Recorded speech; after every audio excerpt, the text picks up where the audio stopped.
நோவா மற்றும் லோத்தின் நாட்களைப் போலவே இன்றும் நடக்கிறது. பாவம் ஒரு பொருட்டாக கருதப்படாமல் சாதாரணமாகிவிட்டது. தேவன் சொந்த ஆசைகளை நிறைவேற்ற பயன்படுத்தப்படும் ஒரு கருவியாக மாற்றப்பட்டு விட்டார். பரிசுத்தம் மறக்கப்பட்ட ஒன்றாகிவிட்டது. தேவன் பாவம் என்று கூறிய பலதை கலாச்சார முன்னேற்றம் என்ற பெயரில் நியாயப்படுத்திவிட்டனர். தேவன் கவனம் செலுத்த வேண்டாம் என எச்சரித்தவைகளை ஆசீர்வாதம் என்ற பெயரில் முக்கியத்துவப்படுத்துகின்றனர். செல்வமும் சுகபோகமும் மனிதனை ஆளுகை செய்கிறது. மனசாட்சி செத்து விட்டது. எல்லோரும் சாப்பிடுவதிலும் குடிப்பதிலும் கட்டிடங்கள் கட்டுவதிலும் சொத்துக்கள் வாங்குவதிலும் சம்பாதிப்பதிலும் கவனம் செலுத்துகிறார்கள். நியாய தீர்ப்பை பற்றி யாருக்கும் கவலை இல்லை. இந்திய சில திருச்சபைகளும் உலகத்தோடு கைகோர்த்து விட்டன. சத்தியம் வளைக்கப்படுகிறது. உலகத்தோடு செய்யும் சமரசம் நீதியாகிறது.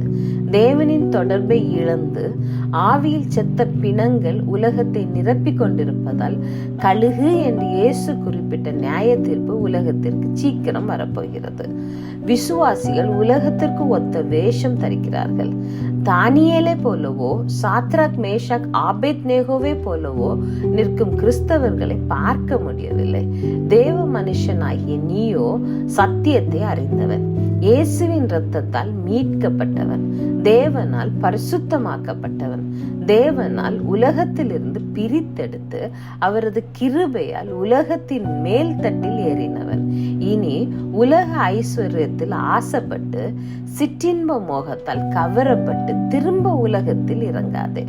உலக ஆசைகளை உதறிவிட்டு ஒளி பரவும் வயல் வரை வந்து விட்டாய். லோத்தின் மனைவியை போல இனி பின்னிட்டு பார்க்காதே. அதன் விளைவு உங்களுக்கு தெரியும். இஸ்ரவேலர்களைப் போல் எகிப்தின் அடிமைத்தனத்தை விட்டு வந்தும் மனம் எகிப்திற்கு திரும்பியதை போல் மாறிவிட வேண்டாம். அவர்கள் கானானை ருசி பார்க்கவில்லை. இன்று உலகம் மகிழ்கிறது, நீயோ நெருக்கப்படுகிறாய். உலகம் உன்னை கேலி செய்கிறது. அவர்களின் முடிவு அருகில்தான் உள்ளது என்பது அவர்களுக்கு தெரியாது. வயலில் கோதுமையுடன் வேகமாய் வளர்ந்து வரும் களைகளை பார்த்து மனம் தளராதே. நியாயத்தீர்ப்பு நாளில் அவைகள் அக்கினியில் போடப்படும். அவர் வருகை இரவில் திருடன் வருவது போல திடீரென்று இருக்கும். ஆகவே உன் விளக்கில் எண்ணெய் நிரப்பி அணையாமல் பார்த்துக்கொள். பாதியில் திரும்பாதே. ஜீவ கிரீடம்தான் உன் லட்சியம்.